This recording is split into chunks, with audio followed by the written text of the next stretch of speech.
Boa noite a todos. Hoje uma super live com o psicanalista e psiquiatra Mário Eduardo Costa Pereira. Ele já entrou, meu amor.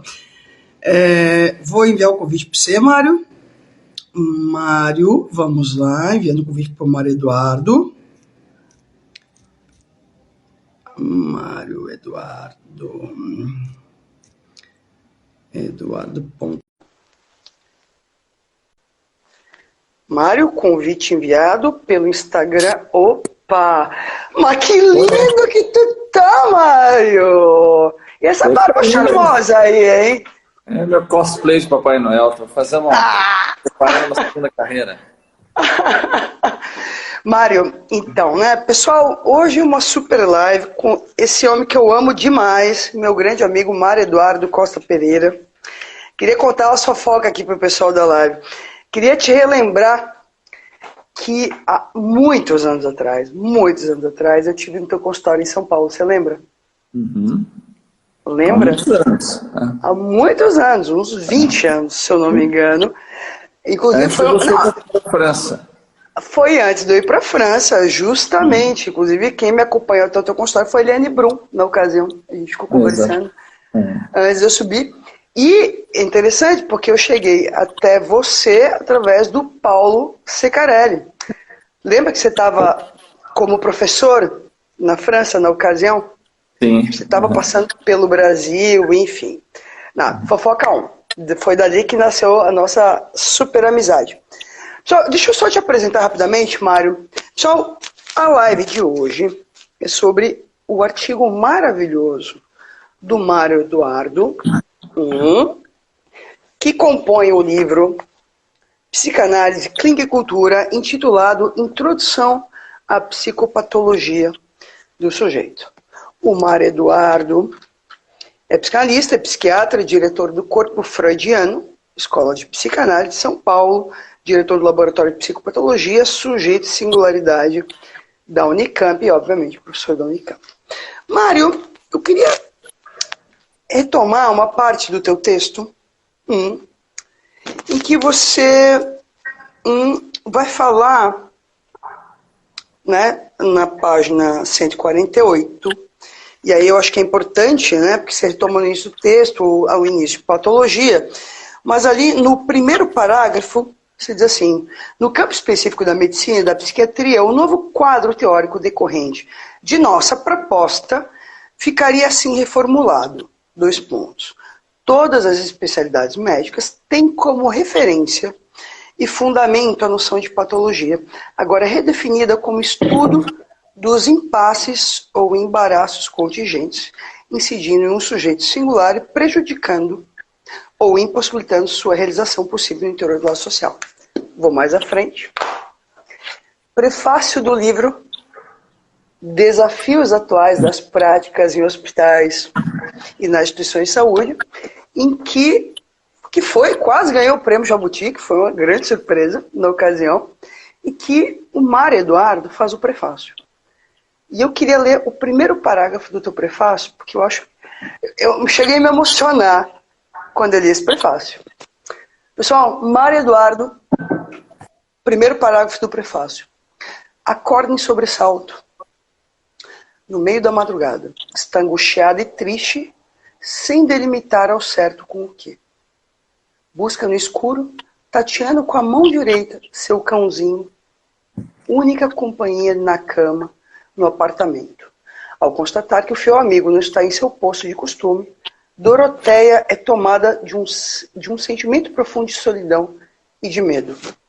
Com a garganta apertada e os olhos arregalados em plena escuridão, sabe que o diagnóstico de câncer recentemente recebido e a cirurgia que a aguarda em breve tem relação com sua insônia. Mas tudo isso não chega a se organizar em alguma imagem dotada de sentido.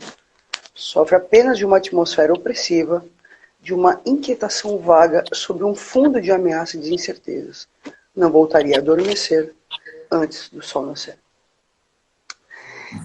A minha pergunta, e eu estou compondo essas duas coisas, porque o prefácio ele é lindo, porque ele remonta um fio.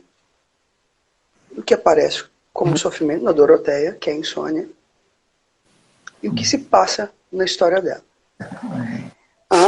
E tem algo importante nisso, porque eu comentei, acho que foi na aula que eu dei final de semana aqui em Blumenau, que tem me acontecido muito na clínica. Os pacientes vêm falarem do seu sintoma,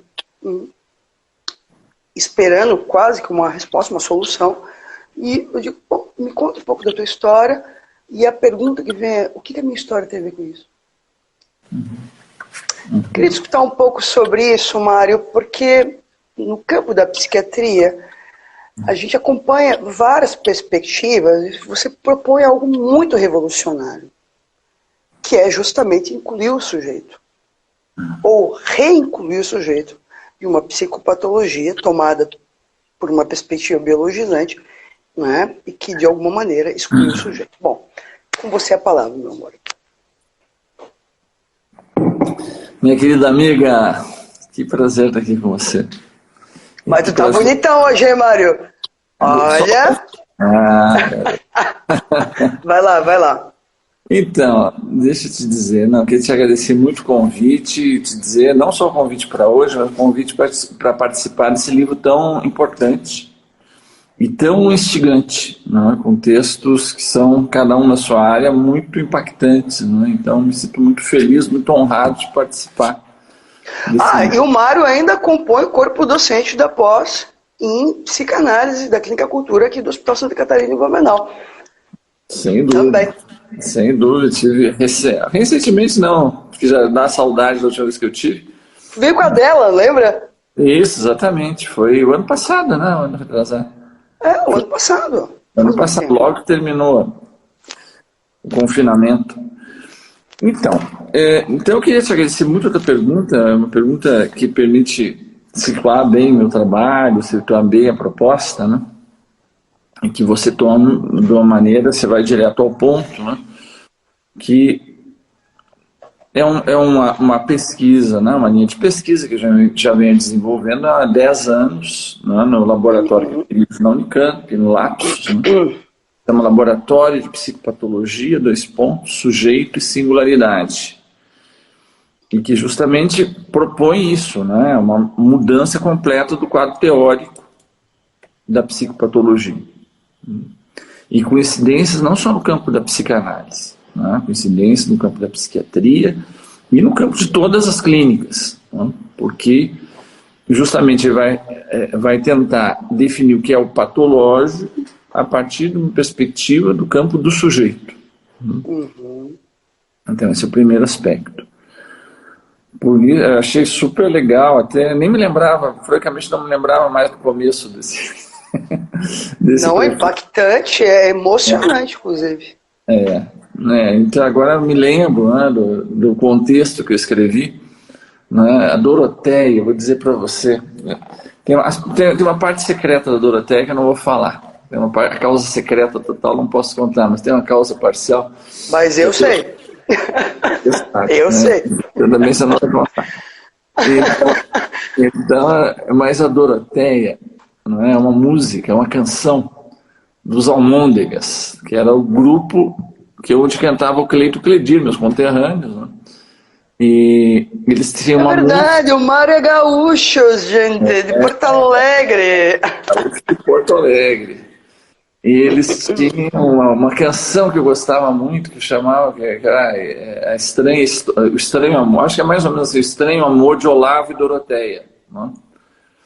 E que é o encontro de duas pessoas que não se conheciam no elevador, eles ficam meio encantados um com o outro, e o Olavo pisa no pé da Doroteia, quando o elevador está subindo, e aí ela sai correndo para um lado, ele sai correndo para o outro e nunca mais se encontram, mas ela fica apaixonada, e ele também, mas nunca mais se encontra.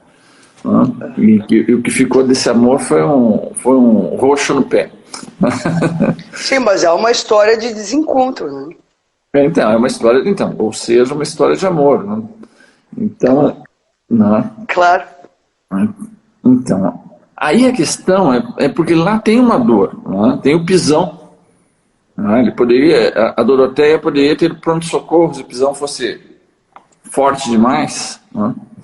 Ela poderia ter ido para um pronto-socorro, teria feito lá uma talvez um raio-x teria feito, não, teria palpado ali para ver se não tinha tido uma inflamação, um edema, se não tinha tido alguma coisa mais grave.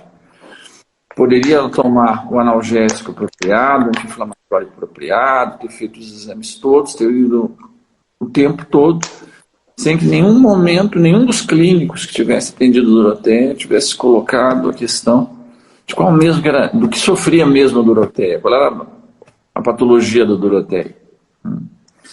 Tem aquela famosa canção também que é o Chico Buarque que gravou, que chama Notícia de Jornal, que também conta de um atendimento no pronto-socorro, né? Não sei se você lembra da canção, que ele canta assim, né?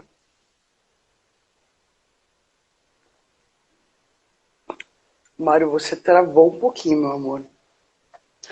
Pessoal, escreve aqui pra mim, quem travou, eu ou o Mário? Deixa eu ver aqui. A internet está correta. Vocês conseguem me avisar aqui? Quem travou? Eu ou o Mário? Mário, você está travado. Para mim está dando voltinhas aqui. Foi o Mário que caiu, né? Certo, então vamos aguardar a entrada do Mário. Eu vou reenviar o convite para ele. Eu esqueci de avisar para ele que ele deveria ter entrado. Não sei se ele está no... Mário, deixa eu te falar. Você está no Wi-Fi ou está no 4G? Estou no 4G. Você tem um Wi-Fi aí perto ou não? Aqui não. Certo, então vamos embora. Se cair, você sai e volta de novo. Tudo certo. Eu te escutei a música do Chico, que é você começou a contar e travou. Que chama Notícia de Jornal, que conta uma notícia de jornal do atendimento no pronto-socorro, né? De uma tentativa de suicídio, né? Que ele conta que ela tentou a contra-existência. Sabe o que eu lembrei? Sabe o que eu lembrei automaticamente da peça do Nelson Rodrigues, Beijo no Asfalto? O Beijo no Asfalto também, a mesma coisa, que começa também com... Cela mesmo shows. Exatamente. Então, para quem lembra da música, para quem não lembra, vou dar só uma palhinha. É um atendimento que ela fala... Canta aí, mano. Não quer cantar a música? Não, a última vez que eu cantei caiu a nossa conexão. Então vou poupar vocês isso daí, mas vou só contar a letra é assim. Que ela tentou contra a existência num humilde barracão, Joana de Tal, por causa de um tal João. Depois de medicada, retirou-se para o seu lar. Mas aí a notícia carece de exatidão. O lar não mais existe, ninguém volta ao que acabou. Joana é mais uma mulata triste, que errou. Errou na dose, errou no amor. Joana errou de João. Ele termina dizendo assim, não é? Que esse que eu acho que é o ponto mais importante. Assim, ninguém notou, ninguém morou na dor que era o seu mal. A dor da gente não sai no jornal. Então, ela tenta o suicídio, ela vai para o pronto-socorro, ela é atendida, ela é medicada, a vida dela é salva, ela não morre, o procedimento impede a morte, mas ninguém ficou sabendo nada da dor da Joana. Foi um sucesso terapêutico sem que em nenhum momento tivesse sido questão dessa dor de amor também, outra dor de amor. Quer dizer, é quase uma invisibilidade do sujeito, né? Ele é totalmente invisível, né? Então, justamente, o que a canção mostra é que a dor da gente não sai no jornal, não sai nem no jornal popular, também não sai no American Journal, também não sai no jornal científico, né? International Journal, não sai no jornal científico nenhum. Bom, então, isso aqui é só para mostrar, né, como é possível você fazer uma clínica sem que em nenhum momento você se interrogue sobre qual é a incidência da dor do sujeito. Mas, por outro lado, a gente pode se interrogar se é possível mesmo fazer essa clínica. Se essa clínica, enquanto clínica médica, enquanto clínica odontológica, enquanto clínica fisioterapêutica, eu não estou falando de clínica psicológica nem psicanalítica. Se ela é possível, se a gente se interrogue aonde que o sujeito está em pânico. Agora, Mário, eu queria fazer uma pergunta agora da história. Sabe que a medicina nasce, pelo menos uma formalização dela, a partir de Hipócrates, tanto que até hoje, né, se faz o juramento de Hipócrates. Hipócrates é também o autor da anamnese. que é a investigação da história de vida do sujeito. Né? E o Hipócrates fazia uma clínica do sujeito. Na medida que ele perguntava onde é que você morava, se transava, se não transava, com quem dormia, o que comia, como é que era a temperatura, é toda uma investigação da relação do sujeito com a sua vida. Né? Agora, veja, tem algo importante, porque essa exclusão do sujeito no campo do discurso médico vai ocorrer a partir, e aqui o primeiro tratado de anatomia moderna, de Humani Corporis Fabrica, que é um título interessantíssimo, né? Quer dizer, em que ali se consolida de fato o modelo biomédico. Vesálio, né? Do Vesálio, né? Do André Vesálio. Do André Vesálio, claro.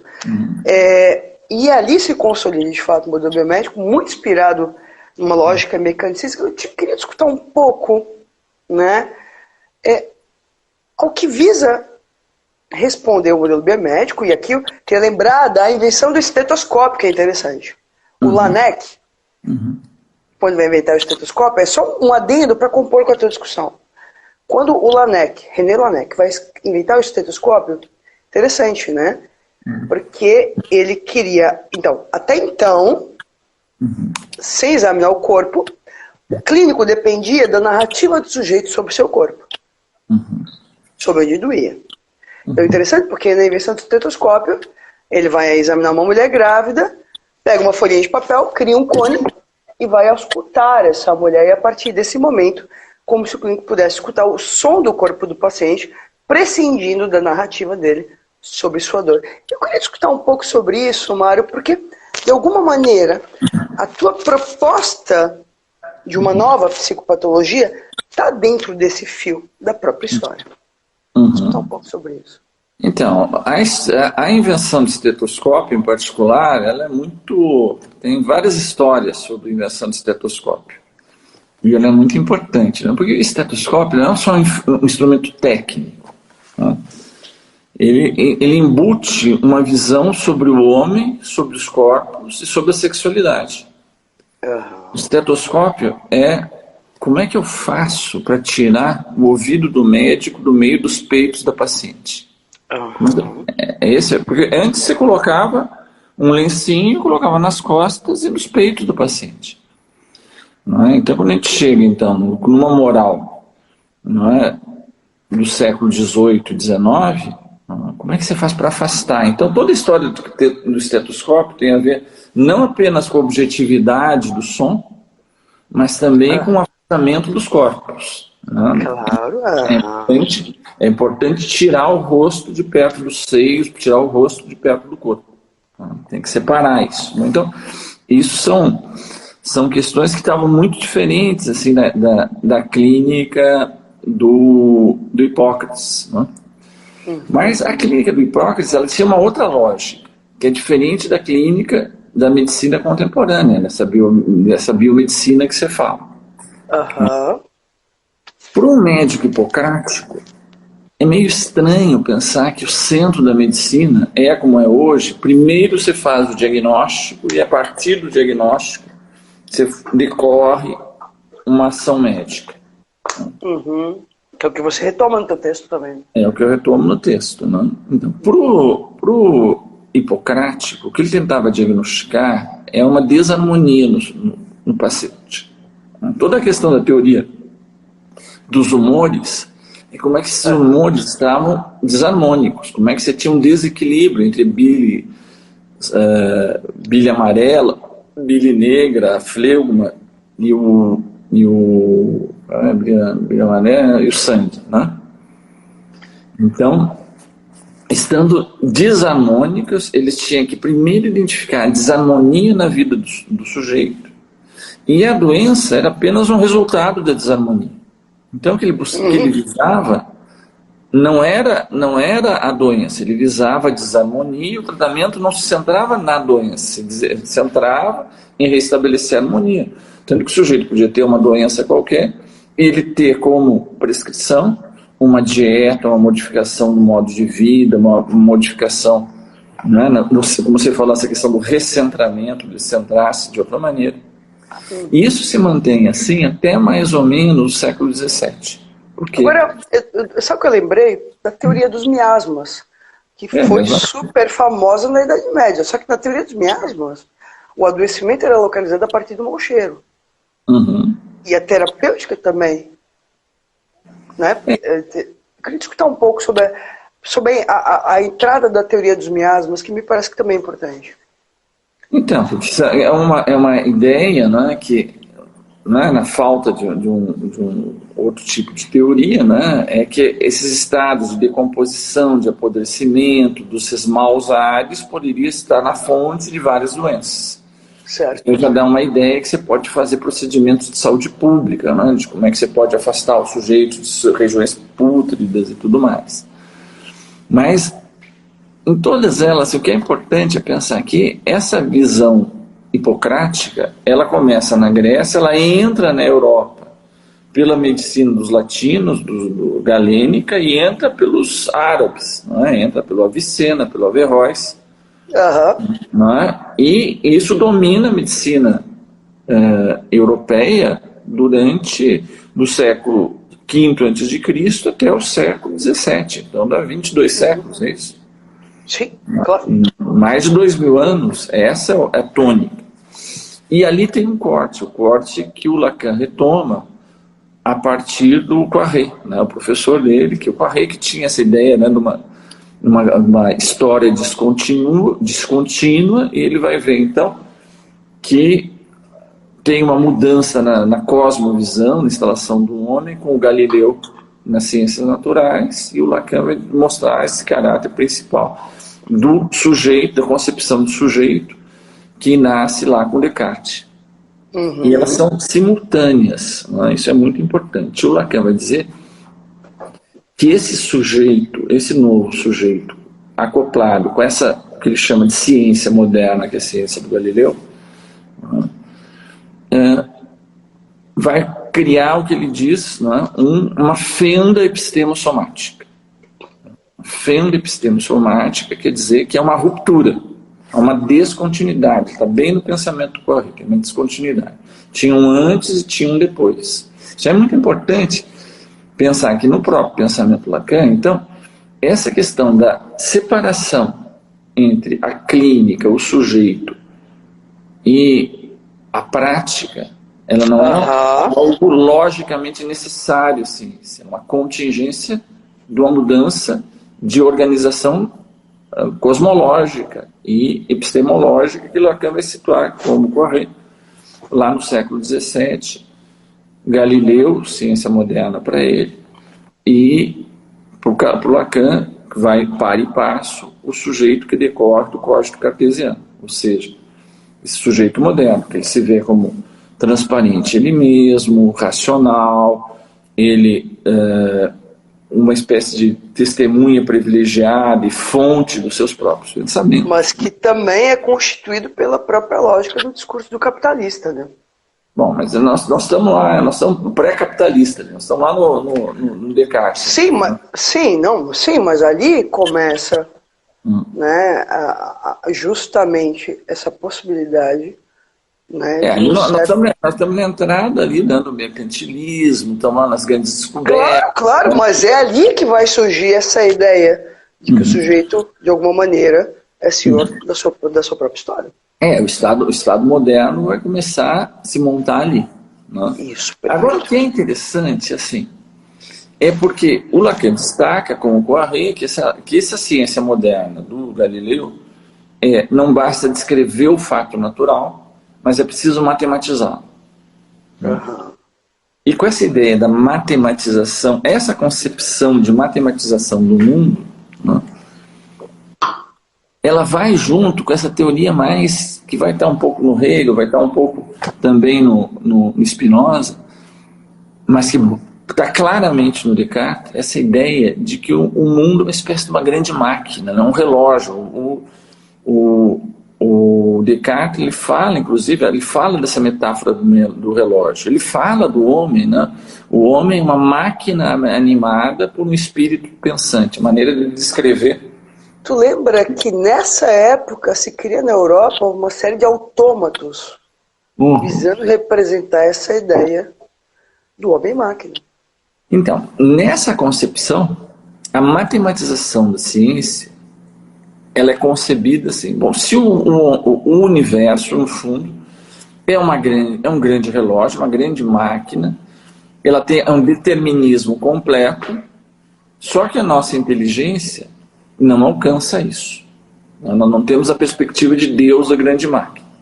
Mas com o pensamento científico e racional, eu posso ir montando pela análise, bom, e aí vai ter a psicanálise entra nessa mesma, né, ou seja, o fragmento, esse grande todo, e vou entendendo pecinha por pecinha, e que o projeto da ciência seria recompor o grande engrenagem determinista do mundo.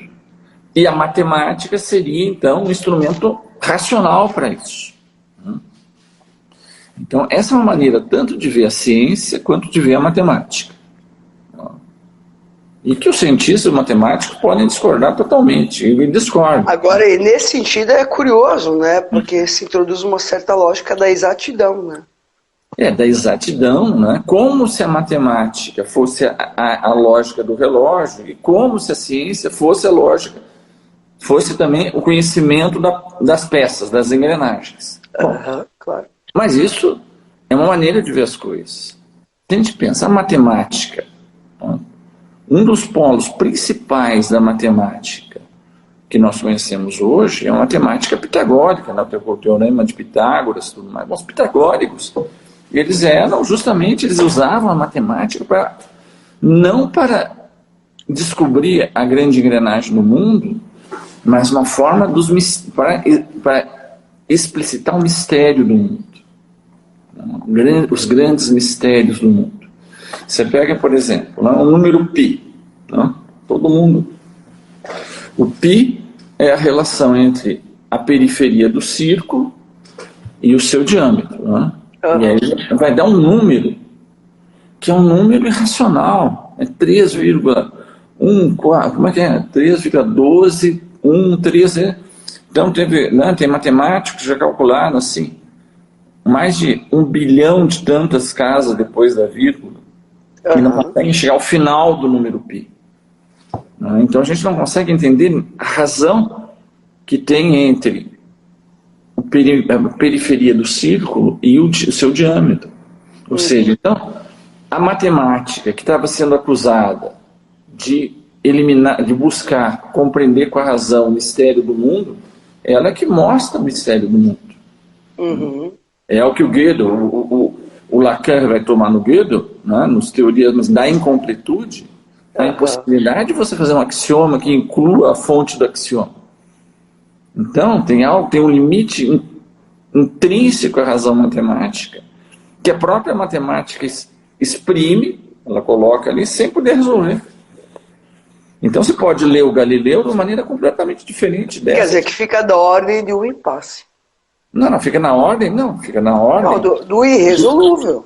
Então, mas é algo que não é contra a matemática, é a matemática que mostra isso. Não, perfeito, claro. Não.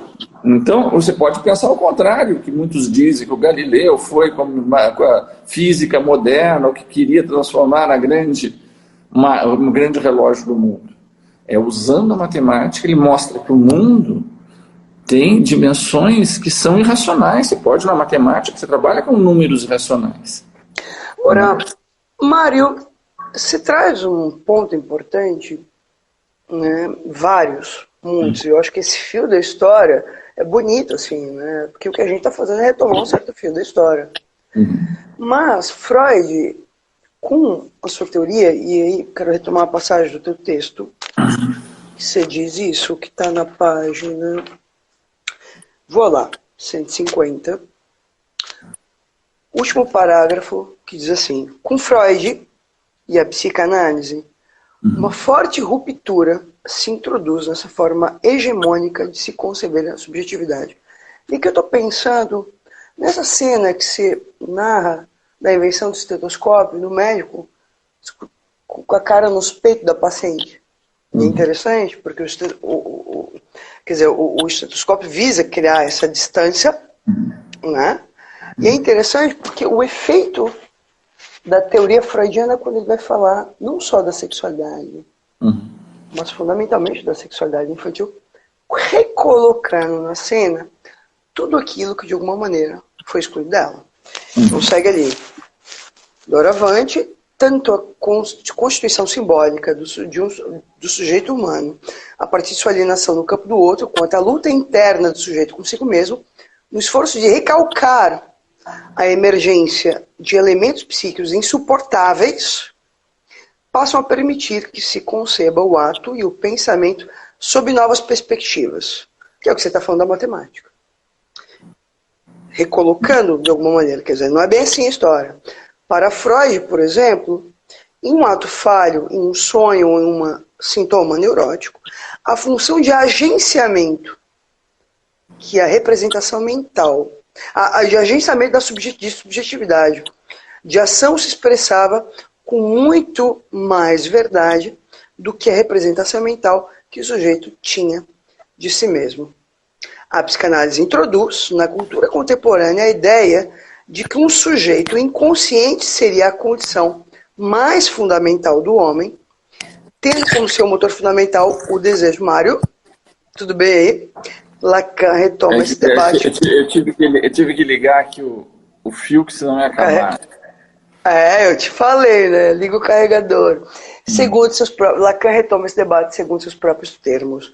Queria escutar um pouco sobre tipo de ruptura dentro do que a gente está conversando, que a psicanálise introduz na lógica que estava colocada até então. Com você a palavra.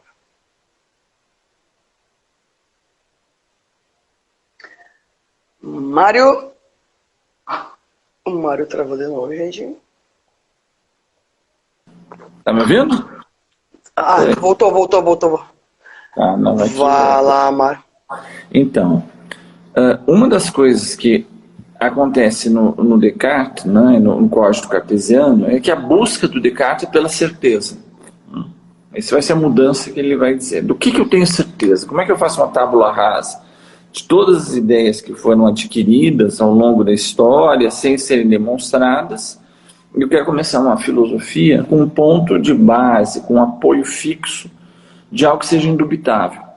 E é por isso que o código vai ser isso. Tem uma coisa que eu tenho certeza no método do Descartes. É que quando eu penso, eu que penso. O resto eu não sei se você existe, o mundo existe, Deus existe, mas eu sei que quando eu penso, eu que penso. Sim, então, nas confissões, né? Tá lá nas meditações. Não, meditações, isso aí, perfeito. Confissões é do Agostinho. É de Santo Agostinho. Então, mas isso é uma mudança de rumo na história da filosofia, porque você pega lá, no Aristóteles, no Platão, quando eles falam qual é a atitude do filósofo, qual é o ponto de partida do filósofo, para eles não é a certeza. O ponto de partida do filósofo é o espanto. Como é que essas coisas podem ser do jeito que são? É se espantar com as coisas. Como é que eu me permito me deixar encantar, espantar pela experiência de ser e me interrogar por ela? Então é uma mudança completamente de paradigma. Uma, você tenta com a razão se apropriar do mundo, e na outra você se deixa tomar surpreender pelo mundo, né? Então, agora, o que dá uma discussão lindíssima para pensar a clínica, né? Exatamente. Clínico que entra buscando confirmar a sua certeza, ou clínico que se deixa surpreender. Então, mas essa é a ideia, porque Que lindo, Mário! Você é incrível, viu? Então, porque a medicina começa nesse momento. Eles são contemporâneos, né? Hipócrates, o Sócrates, a democracia ateniense, né? Vai tudo no mesmo pacote, né? A República, vai tudo no mesmo pacote, né? E, inclusive, não sei se é nesse texto, mas algum que procuramos encontrar, eu mostro como no Aristóteles, muitas vezes, para ele falar da sua lógica, ele pega exemplos de Hipócrates. Qual o texto que você está falando? O que eu estou falando é do início da metafísica do Aristóteles, do livro 1. E que ele começa ele dá exemplos médicos para falar da lógica. Porque ele quer falar qual é a relação do conhecimento geral com o conhecimento do um. Sim, é porque cortou na hora que você estava falando, por isso que eu não escutei. Uhum. Tá. Então, por exemplo, lá ele fala, né, qual é a relação entre a lógica do geral e a lógica do particular e do uno. Então ele diz assim, bom, vamos pegar os médicos, né? O médico, para fazer medicina, ele tem que ter o conhecimento geral da natureza das doenças. Mas o problema dele é que não aplica esse conhecimento geral no homem, ele aplica numa pessoa em particular. E essa pessoa é única, ele é idiós, ele é único, ele é singular. Então, como é que você faz o salto do geral para o singular? Isso era um problema que já estava na medicina hipocrática, não começou com Lacan. Não? Certo. Não, os hipocráticos já se perguntavam isso. Não? A gente faz ciência do geral e faz clínica de cada um. Então, isso situa, não é o psicanalista, situa o médico hipocrático nessa inter-relação. Eles não negam, isso é muito importante. Eles não negam a importância do conhecimento geral da natureza, mas não definem a medicina pelo conhecimento geral da natureza. Uhum. Então, o médico não pode exercer a medicina sem conhecer o geral da natureza, porque senão ele é um charlatão. É que nem se eu não tenho a ciência da natureza, eu vou chegar lá, não, toma cloroquina que cura Covid. Claro, que não deixa de ser a lógica da medicina das comadres. Então, era uma lógica. É só para dizer o mal que faz você dizer que a ciência não tem importância. Tem muita importância. O dia que eu tiver eu quero um médico que saiba para que lado está meu fígado, para não abrir do lado errado. Que lado... Então, mas vou te dar um exemplo, Mário. Pacientes com, já que a gente falou do exemplo da Doroteia, pacientes com câncer muitas vezes se submetem a coisas da ordem do absurdo. Vão na puta que pariu, tomam garrafada, fazem macumba e que não sei o quê. E é interessante, porque é claro que quando algo da ordem do impossível, da finitude se aproxima, o cara começa a recorrer a absolutamente tudo. Desde da ida na igreja, ao terreiro de Umbanda, a tomar garrafada, a cloroquina, a ivermectina, e por aí vai. E é interessante que você pegar, por exemplo, né? Qual era o argumento que o Bolsonaro usava? Você lembra? Por que precisava ter cloroquina para todo mundo? Porque ele disse, não, isso é uma decisão da relação médico-paciente. É um a um que se vê o caso. Esse é o argumento do Bolsonaro para usar a cloroquina, dar para o médico usar para o paciente. Então, a ciência não diz que é possível usar. Mas pode ser que o médico e o paciente decidam que para aquele caso é importante. Então, vocês vejam. Então, mais entra nessa lógica uma certa lógica que o paciente quiser tomar, quase coloca o médico a serviço do cliente.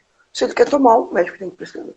Então, por isso que já nos gregos, não precisou esperar a psicanálise para isso, os gregos já diziam isso. Para você ser o médico, ele colocava bem a topologia do lugar da clínica. Você não faz a clínica sem a ciência, mas a ciência não define a clínica. Porque o médico, ele tem o conhecimento geral, mas ele vai aplicar num caso particular. Então, por isso que ele precisava da anamnese. Claro. A anamnese tinha uma dupla função. É uma dupla função lógica, que tem a ver com a categoria lógica do particular e do singular. É importante entender essa diferença. O particular, eu vou saber quando que você é uma categoria que faz parte de um geral. Por exemplo, categoria dos vertebrados. Gato, aquele bicho é um gato, então ele é vertebrado. Aquele é um cachorro, também é vertebrado. Aquele é uma ameba, não, esse aqui não é vertebrado, esse aqui é da outra categoria. Então, aqui eu diagnostico uma relação do particular com o geral. Aquele gato é um particular da categoria geral dos felinos, por exemplo. Bom, mas a outra coisa é o singular. Não é simplesmente no que ele é um gato, mas no que ele é aquele gato. Ele é um gato único, é o meu gato, por exemplo. É o gato lá de casa. Né? Claro, não é o que qualquer ele gato. come, como é que o gato vive. O que ele gosta, de que tipo de carinho que ele faz. Aquele não era os gatos, aquele é o meu gato. Né? Aham. Então, a medicina hipocrática já tinha isso muito claro. O médico precisa ter conhecimento da relação entre o particular e o geral, mas ele tem que saber também como é que é o caso único. Por isso que ele executa a anamnese. A anamnese é ana, não é? A ideia do ana é que nem anabolismo. É uma mudança de estado. Você sai de um estado inferior e passa para um estado superior. Você decompõe para ir uma reorganização num plano superior. Isso é a ideia do ano. Mnese é a lembrança. Então a ideia da anamnese, que tem a ver com a análise também, né? Você dá a palavra para o paciente, porque ele falando ele vai se lembrar do que aconteceu com ele. Ele vai mudar de patamar. Isso é do médico grego, não precisa do psicanalista para isso. Claro. É por isso que o Lacan dizia que a psicanálise é a última flor da medicina. Tá, mas eu queria discutir um pouco sobre isso, porque o que a gente está falando é de uma mudança na clínica médica. Queria escutar um pouco sobre isso e mais, como é que estava a clínica médica no momento em que Freud recoloca. Tem uma parte do teu texto que você fala, é bonito, né? As idiosincrasias do sujeito, quer dizer, como isso que marca o sujeito desde o seu lugar, enfim. Né? Ou seja, que tipo de ruptura que a clínica psicanalítica introduz na clínica médica, lembrando, você é médico, doutor Mário Eduardo, que é psiquiatra. Freud era médico, Lacan era médico. Não é pouca coisa. Não é pouca coisa. Então, os dois estão formados numa tradição moderna da medicina. Os dois estão formados no interior de uma razão médica, diagnóstica e entrada da biomedicina contemporânea. Os dois participam disso. Os dois são formados assim. E os dois se insurgem com isso, com os problemas daquele momento histórico da medicina, em que você, para se definir como médico, você se define pela dimensão de ciência e pela dimensão de razão. Então, veja, eu quero ficar aqui bem claro. O que eu estou dizendo aqui, eu não estou contestando a importância nem da ciência, nem da razão. Quem faz isso é negacionista. Tá? Ninguém faz medicina clínica sem ciência e sem razão. Tem que ter. Claro. Isso é um lado. A questão é se a clínica decorre de maneira linear do conhecimento científico. Tá, mas, Mário... aqui que é... Bom, aqui, então, a ruptura da psicanálise e da medicina não se dá nesse ponto. Tá, mas eu queria te perguntar assim, veja, se Freud, de alguma maneira, obviamente que eu não preciso retomar aqui a própria história da psicanálise, mas vou tomar, por exemplo, o roteiro lindíssimo que o Jean-Paul Sartre fez, Freud Além da Alma, que de alguma maneira vai trazendo pistas importantes, né, para quem não conhece psiquiatra, porque a gente tem pessoas de outras áreas que vêm ver as lives, né, então é uma boa referência de filme. Mas, por exemplo, tem uma passagem do filme que eu gosto muito, em que, desacreditado pelo seu mestre, né, você lembra que as histéricas não eram, enfim, elas estavam fazendo teatro, era historinha, enfim, né, como de alguma maneira, e até hoje, né, tá tendo um piti, assim, um certo descrédito em relação a isso, que aparece como sofrimento, mas não tem uma localização no corpo. E Freud faz um ato interessantíssimo, que ele pega a perna da paciente, pega uma agulha desse tamanho, atravessa, olha para o seu mestre e diz assim, isso é mentira? Queria discutir um pouco sobre que tipo de impasse que estavam colocados, porque, veja, tem aí, Mário, um certo zeitgeist, uma certa condição de possibilidades que também permite tanto a Freud, que era um médico, quanto a Lacan justamente poder introduzir uma outra lógica discursiva. Então, Com você a palavra. O Charcot, ele foi o primeiro que dá para a histeria um estatuto de algo que deveria ser levado a sério.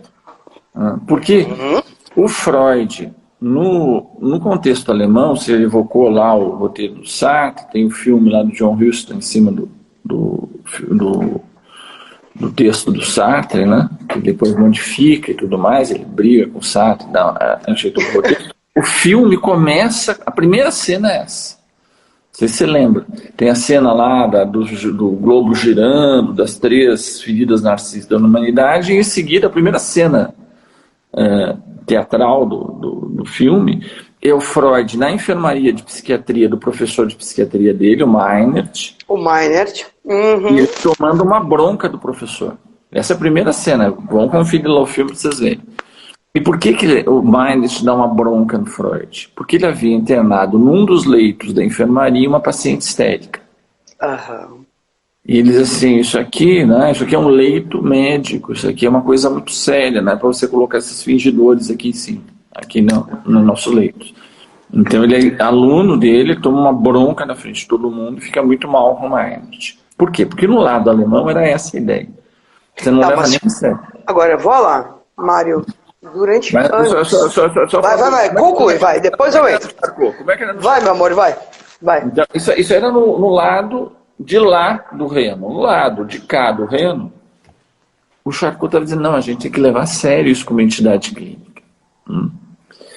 Então ele é o primeiro que dá um estatuto de que talvez tenha uma condição patológica, mas não é do jeito que a gente conhecia. Mas o Charcot, e aí vai dar para entender bem a ruptura da psicanálise do Freud com o Charcot. O Charcot dá uma dignidade clínica para a histeria, ele reconhece que talvez não seja só fingimento, só que ele quer fazer da histeria uma entidade neurológica como as outras.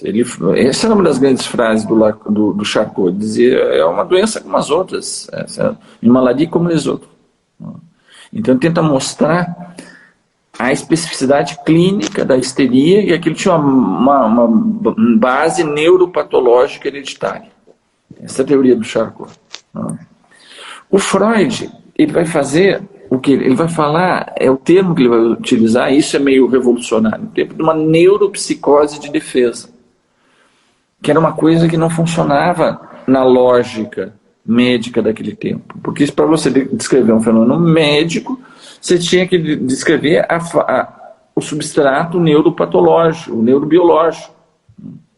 E o Freud começa a ver que talvez as representações, os destinos das representações, para usar os termos que ele usava, em si mesmo podiam entrar em conflito e criar situações mórbidas, impasses para o sujeito. E que aquele impasse aparecia na linguagem e podia estar no substrato neuronal normal. Então ele vai fazer... A frase, as histéricas sofrem de reminiscências? Então, nisso ela é super revolucionária, não sofre de uma lesão. Incrível, hein? Elas sofrem de reminiscências. Agora, eu queria só colocar mais uma pergunta. Tu lembra que o pai da psiquiatria moderna é Pinel, né? E eu queria retomar uma passagem do texto do Pinel, do tratado dele, que eu tive o prazer de retomar por conta da tese de doutorado, que eu vou retomar um pouco a história da psiquiatria infantil, por aí, naquela passagem clássica do Jean tá levando o Victor Daveron no Instituto Surdo dos Mudos. Pinel recebe, né, e se lança ali uma hipótese.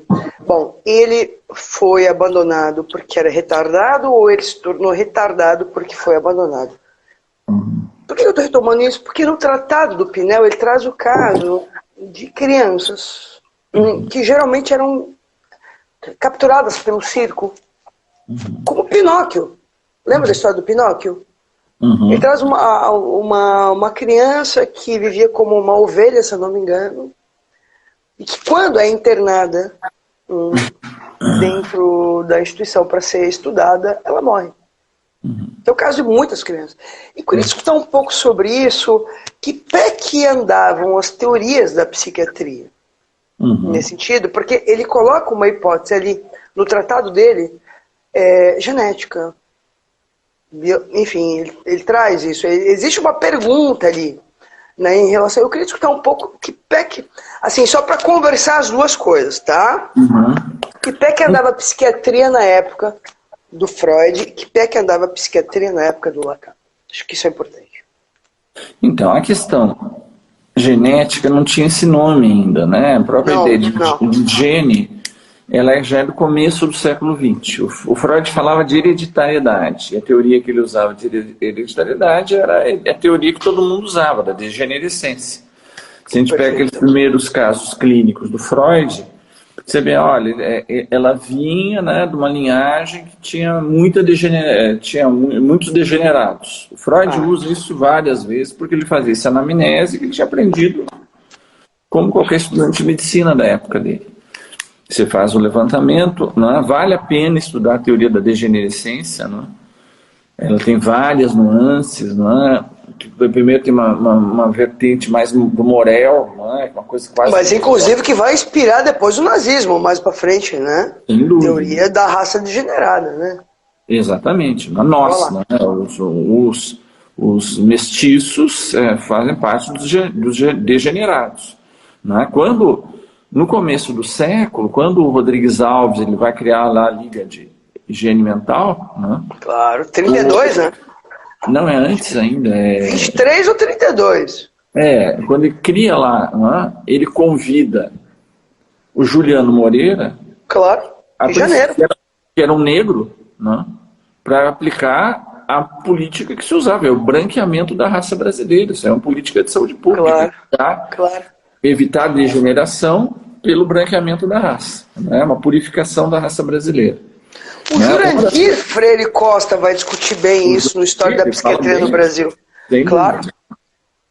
Então, essa é uma das contradições. Então, você vai ter essa ideia de que os mulatos são degenerados, que a degenerescência passa de geração em geração, tende a se agravar de geração para geração, e isso leva, então, à extinção de uma linhagem degenerada. Então, Freud faz esse tipo de ideia que a patologia tem um componente de hereditariedade. Ele próprio, ele faz uma teoria muito interessante da hereditariedade, vocês podem ler num dos primeiros textos dele, que chama lá a hereditariedade na etiologia da neurose, que é de 1894, 95, 96, logo no início, 96, acho. Contemporânea dos estudos sobre histeria, contemporânea das neuropsicoses de defesa, quando ele faz a sua equação etiológica. Então, Freud não nega que tenha fatores biologicamente herdados. Ele diz, olha, tem. Ele fala, inclusive, vale a pena reler, quem terminar essa live, se interessar, vai lá e leia o artigo hoje de noite, que é curtinho e interessante. Diz assim, como é que a gente sabe se tem ou não tem fator biológico hereditário? É simples, façam bons estudos. Só recitua para quem está escutando, Mário, o título do artigo. Como? O título do artigo para quem está escutando, porque daqui a pouco o pessoal vai começar a perguntar qual que é mesmo o título do artigo? O título é A Hereditariedade na Etiologia das Neuroses. Das neuroses. Ele escreve... As obras completas do Sigmund Freud, pessoal. E o original é em francês, e é a primeira vez que ele vai usar lá o termo de inconsciente, vai ser lá. Né? Vai usar lá, começa a teoria do inconsciente lá. Mas é muito interessante porque ele diz assim, como é que a gente sabe se tem ou não tem fator biológico? Ele diz assim, essas questões a gente não responde com petição de princípio, não é porque eticamente o homem tem que isso, que aquilo, ele diz assim, é simples, tem que fazer bons estudos familiares e estatísticos, você vai ver se tem linhagem, se tem distribuições que tem clusters de agregação. E aí depois você vai incluir na teoria. Só que ele vai dizer assim, mas a hereditariedade sozinha, ela não causa patologia. Por isso que a hereditariedade na etiologia. Claro. Ele vai dizer, não, esse aqui é um dos fatores, porque esse aqui vai ser um fator predisponente, mas não é um fator determinante. Então ele vai dizer, a hereditariedade, ele aumenta a predisposição, mas a causa específica nas neuropsicoses de defesa, ele pode ter uma carga de maior suscetibilidade, mas só acontece se tiver um fator específico. O fator específico, ele vai ver fator específico na histeria, na neurose obsessiva, que vão ser os conflitos específicos que ele vai descrever. Então, ele vai criar ali a sua equação etiológica. Então, o problema da complexidade da etiologia, Freud nunca abandonou. Então, ele vai dizer assim, eu vou resumir aqui só para vocês terem uma ideia. Ele vai dizer, o sujeito nasce com uma certa carga biológica, esse sujeito vai, num primeiro momento, se abrir para a linguagem, para a exposição ao outro. Isso vai dar uma primeira moldagem. Essa primeira moldagem vai fazer, então, a condição predisponente. Mas isso sozinho também não é suficiente para causar patologia. Olha, Mário, sabe que eu lembrei das discussões atuais sobre autismo? No autismo é exatamente... Eles dentro dessa lógica. Dentro dessa lógica. Não, você pega a teoria da Marie-Christine Lasnik, vai no interior dessa lógica também. Claro. Por que você faz o diagnóstico precoce ou ultra precoce? Porque não, tem fator biológico. Caiu aqui. Nossa, aqui é uma catástrofe digital aqui. Então, tem fator biológico? Tem, mas ele sozinho não causa o autismo. Então, vou fazer um resumo. Por exemplo, você pode ter uma criança que tem uma predisposição biológica de ter menos fixação ou atração para o olhar da mãe. Posso dar um exemplo? Por exemplo, se a criança tem uma questão auditiva, ou, por exemplo, já tive pacientes com autismo, que se tornaram autistas. Por exemplo, pacientes que nascem cegos, por uma questão de má formação. Quer dizer, a biologia não é sem efeitos. Não, então, justamente, mas essa é a ideia. Então, mas digamos que você tenha lá uma base genética de um pool de genes que pode estar associado, por exemplo, a criança ter menos atração para a atenção para o olhar do outro. Certo. Aí eles dizem assim, bom, isso aí não é suficiente para a criança ser autista. Aí ele está pensando como Freud. Vai depender também como isso for moldado nesse primeiro momento, que é um momento favorável. Por exemplo, se ele tem um outro que fica muito, por exemplo, desconcertado da criança não olhar no olho e desiste da criança, aí ela desiste da criança e a criança desiste de olhar. E aí termina aquele momento favorável e aí você vai consolidar algo que você perde a plasticidade neurológica, você perde um momento de maior interação de aquisição da linguagem, e aí é outra clínica.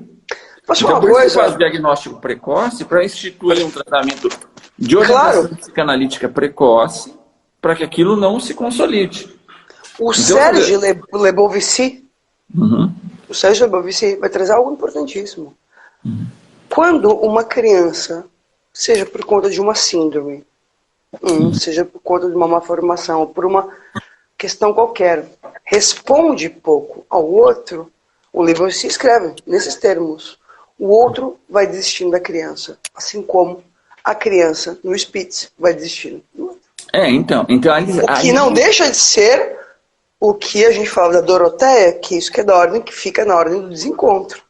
A criança não responde, o adulto para de investir, e na medida que ele para de investir, a criança também para de responder. E bom, isso é o primeiro indivíduo do René Spitz. E isso num certo momento, você tem um certo grau de plasticidade. Depois você perde essa plasticidade. É que nem você aprender a tua língua materna. Você não aprende em qualquer momento a língua materna. E não basta só, ela tem que ser uma exposição ao outro, no momento que você tem um cérebro capaz de poder fazer as conexões para você aprender a língua materna. Você pega lá uma criança da Aveirona que fica lá 10 anos sem ter exposto a língua materna nenhuma, ele não vai aprender como outra criança. Pode botar no campo do outro o que você quiser. Tu é colega da Nina Leite na Unicamp, não é? Sim, não, colega e amigo. Eu adoro ela. E eu queria falar para vocês de um texto da Nina Leite, magistral, intitulado Hospitalismo em Domicílio. Então, que ela vai falar de crianças que estão dentro de casa, mas que ficam sob a tutela dos eletrônicos, um certo hospitalismo dentro da própria casa. Eu trabalho um caso desse no livro da Rosa Mariotto, chamado Luto na Infância, chamado Com Quantas Mortes se Faz uma Vida, uma criança que fica cuidando das faxineiras e vende televisão, quer dizer, desde muito pequenininha. E eu acho que aí vem uma pergunta que eu acho que eu queria, para finalizar, eu acho que a gente vai precisar fazer uma outra live. Porque não deu para falar um terço do que eu tinha para falar contigo hoje. Mário, tem uma parte do teu texto muito importante, muito bonita, que se fala da relação entre sujeito, sofrimento e laço social. A questão do autismo está dentro dessa mesma lógica. Mário, chega a ser angustiante, às vezes eu estou na Paulista, até mesmo aqui em Blumenau. As mães, um carrinho de bebê com o celular atado. Bebês, eu estou falando de bebês de 2, 3 meses. Né? Tem algo aí, né, da própria lógica do laço social hoje que produz modalidades de sofrimento que são importantes. Eu queria discutir um pouco essa relação e de que maneira você pensa isso dentro da tua proposta. Mas, enfim, fica já a proposta para a próxima live, porque, olha, enfim, eu acho que é super complexo o tema. Com você a palavra. Então, vou te dar um exemplo de uma coisa que eu aprendi no tempo de residência médica em psiquiatria, ou seja, no milênio passado ainda, quando eu estava fazendo lá o R3, o R2 de psiquiatria. E a gente tinha, na época, uma professora muito boa, ela era da IPA, então tinha essa coisa de observação de bebê. Então fui fazer observação de bebê e aprendi muito fazendo observação de relação mãe-bebê. Foi muito interessante. Então eu me lembro que fui na casa de uma mãe, ela me deixou visitá-la no momento que ela estava dando de amamentar para a criança, no final da tarde ela estava cansada, isso milênio passado, né? Então a cena é o seguinte, ela estava numa poltrona... Tá quase uma múmia, né, Mário? Hã? Tá quase uma múmia, né, no milênio passado, vai lá. Não, mas eu sou um senhor idoso, né? Vai lá, então. Vai, velhinho, vai, velhinho. Aí eu tava lá do lado da mãe, assistindo a televisão, colocou o bebê no peito. Então na hora que a criança começa a mamar, a criança busca com os olhos a mãe. O olhar da mãe, claro. Ela busca o olhar da mãe. Só que o olhar da mãe está na televisão. Não estava no olho da criança. E eu estava na frente da criança. Depois de um certo tempo, a criança desiste de procurar o olhar da mãe e ela começa a olhar para mim. E a gente fica se olhando. Não é? Que cena... Agora, Mário, que cena forte. Então, exatamente. Então, cena forte, gente, que cena forte. Então para vocês ver a intensidade afetiva disso. E na hora de ir embora, na hora que eu me levanto, a criança estica o braço na minha direção, estica o lado da mãe. Claro, ela quer ir embora contigo, mentira. Então é uma coisa assim, tem uma coisa da criação daquilo que é o laço literál. Jesus. Muito obrigado. Até eu aqui. Você me ajuda não. Não, eu fui o fio aqui puxou o negócio, vai lá. Então, e isso está se perdendo, né? Essa coisa está se perdendo. Você dissocia o corpo, porque a mãe dava o corpo, mas não dava o investimento, mas não dava o olhar. Então, você imagina uma constituição de sujeito que se dá em outras bases completamente diferentes. Você não sabe o que vai dar em termos de constituição do sujeito daqui a 20, 30 anos. As crianças... Mário, mas nisso eu queria te fazer uma pergunta e encerrar com ela. Como tema para a próxima live, vou até te propor a data. Eu vou te propor, enfim, o mais breve possível. Quinta agora eu tenho com o Nelson da Silva Júnior. Mando um grande abraço, meu queridíssimo amigo Nelson da Silva. Mando, veja, porque na live anterior, que foi com a Rosa Mariotto, ela traz algo importante. Isso que aparece na clínica com crianças, isso que aparece na relação dos adultos com as crianças, torna evidente isso que se passa no nosso social. Veja, me parece que hoje, e eu quero retomar a cena inicial da live, que esse desencontro do elevador da música do Clayton Cledir, em que ele pisa no pé dela, eles se apaixonam e vai cada um para o seu lado, que fica da ordem, né? Quase como a carta roubada de Lacan, o amor que fica à espera de um reencontro, né? Me parece que hoje a cena que se coloca no cotidiano das famílias e dos casais é todo mundo enfiado com a cara no celular, num radical desencontro. E me parece que isso não é sem efeitos, porque eu tenho escutado isso muito na clínica. Por exemplo, juro, né? De uma certa desistência do par amoroso. Né? Então, por exemplo, uma paciente que diz assim, cara, eu nem vou pro quarto. Chega lá, o fulano tá sempre com a cara enfiada no celular. E ela, pouco a pouco, vai tendo também uma atitude de desistência da própria relação. O Winnicott, ele fala uma coisa que é muito forte. Ele fala o que constitui o núcleo real da sensação de que eu existo. Né? O que constitui o que eu sou? Ele diz assim, o núcleo real da sensação que eu existo é eu ter convicção de que eu existo para o olhar do outro. Perfeito. Eu acho que a gente pode encerrar a live com essa frase. Mário, vou agendar com você. Gente, eu sou obrigada a fazer uma próxima live, porque a gente não consegui nem entrar no teu texto ainda. Eu também. Eu não falei nada do que eu queria falar. Mas a gente fez um preâmbulo importante, porque eu acho que a gente vai dar um nome para a próxima, o mesmo nome, parte 2, como continuação dessa. Eu vou combinar certinho. Tudo bem, Mário? Então, não, tudo bem. O que eu gostaria de falar, e que eu falo no texto, para a próxima vez, é o tema, o que mesmo que é o sofrer, o que a psicanálise traz, o que é patologia, não? Qual é a relação do sofrer com a patologia? O sofrer define a patologia? Não? O que é da patologia que vai além do sofrer? Não? E como é que se incide no campo das clínicas, não apenas da clínica psicanalítica? Esse que é o tema que está no fundo do artigo que eu trago aqui. Então eu vou te pedir, vamos propor esse novo tema, que obviamente, do que você trouxe agora, e eu vou agendar com ele hoje ainda.